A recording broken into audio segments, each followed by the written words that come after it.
It was a case that stunned our area. A 3-year-old Elkhart girl dead, a man charged with her murder.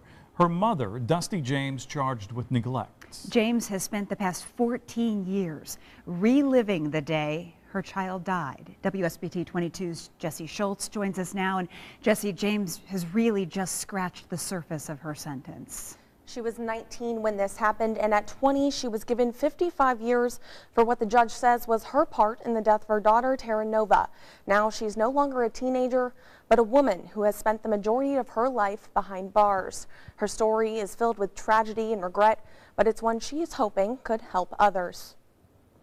As a great-grandma to nearly 30 kids, Judith Wolf's home looks like you may expect, covered with photos of her babies.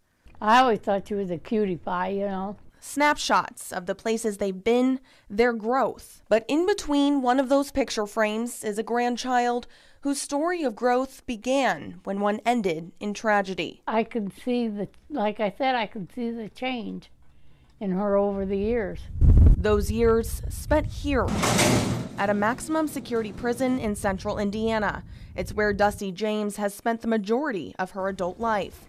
But to talk about her present, she has to look back to her past. In 2004, she was a 19-year-old mom to 2 kids, 3-year-old Tara and her 1-year-old son.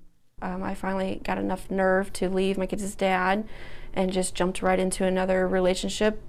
That man was Chad Strong. James says he was nice to her, and from what she saw, nice to her kids. But hindsight is 20/20. There was some red flags now that I can look back at it. James went to work one July morning, leaving Strong with Tara and her son. I thought if I wake them up, they're not going to want me to leave, and then I'm not going to be able to go to work. Not saying goodbye is one of her many regrets. Later that day, her boss took her aside. And she's like, your boyfriend just called, something happened to your daughter, he's coming to pick you up. When Strong arrived, Tara was in the back seat. She looked like she was sleeping, but she looked like a porcelain doll. And you can tell something was wrong. She says he told her Tara hit her head. And by the time I got almost to the hospital, Chad looked at me and pulled her into his lap and started doing CPR. And when Tara's mouth fell open, I knew. The hospital confirmed Tara was dead. I kept saying, what happened? And he just kept saying, my mom thinks that we shouldn't be together anymore. And I'm like, why? What's going on? And he just said, nothing, she hit her head. But Tara didn't hit her head.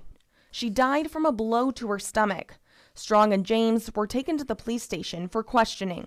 James says the detectives painted the man she thought she knew as a monster. Police asked her if Strong had ever shown signs of abuse towards the kids. Didn't know that that was going on. Strong was convicted of Tara's murder.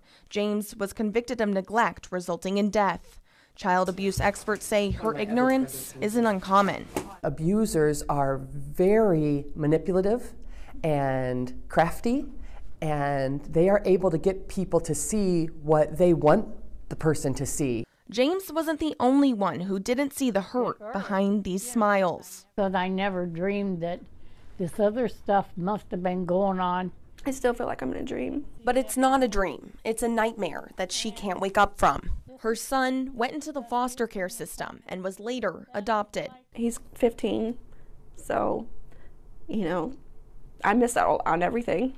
But he's got a mom, he's got a dad, and I feel like